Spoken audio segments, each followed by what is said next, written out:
সবাইকে শুভ সকাল। দেখো আমার আজকে চান পুজো হয়ে গেছে, তো এখন এই যে বসে আছি।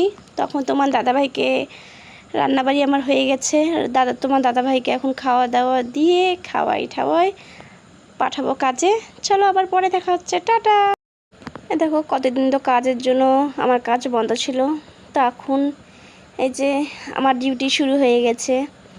আমি ব্যাগ সেলাই করি জানোই সবাই, তো আজকে আবার মেশিনে বসতে হবে আমাকে। কেন মাল অর্ডার হয়েছে, যে মেশিনে বসবো এখন।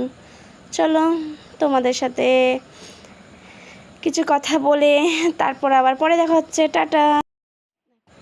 দেখো আজকে আমার কত চাপ, কত ব্যাগ কমপ্লিট করলাম, বাপরে বাপ। সেই কখন বসেছি আমি মেশিনে, এখনও আমার কাজ শেষ হয়নি। দেখো কতগুলা মাল বানালাম, আরও বানাবো আজকে। মানে কি বলবো, বলার মতন এত চাপ পড়েছে আমার। চলো আবার পরে দেখা হচ্ছে তোমাদের সাথে। গাইস আমি কমপ্লিট করলাম, ব্যাগ বানানো আমার শেষ হলো। এই যে সুতাগুলো সব কাটলাম, এখন কমপ্লিট হলো।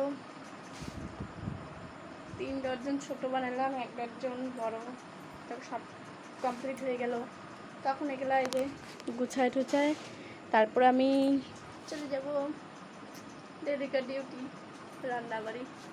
রান্না করতে। চলো তখন দেখা হবে, টাটা। হ্যালো গাইস, শুভ সন্ধ্যা সবাইকে।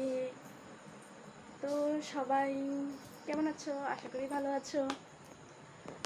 তো কদিন ধরে তো ভিডিও দিতে পারছি না, প্রায় টাইম পাচ্ছি না, তাই এই যে এরপর থেকে ভিডিও পাবা, ঠিক আছে। এখন আমি বসে আছি, সন্ধ্যা দিয়ে বসে আছি। তো আমার মেয়ে গিয়েছে আমার শাশুড়ি মার সাথে একটু দোকানে গিয়েছে, আর আমি বাড়িতে একা একাই বসে আছি জানো। তো তো এখন আমার ভিডিওটা আজকে এটুকুই। সবাই লাইক করো, কমেন্ট করো, শেয়ার করো, সাবস্ক্রাইব করে দিও, বেল আইকন ক্লিক করে দিও, আর অনেক অনেক অনেক ভালোবাসা দিও, আমাকে সাপোর্ট করো। চলো আজকের মতন এটুকুই, টাটা, আবার পরে দেখা হবে।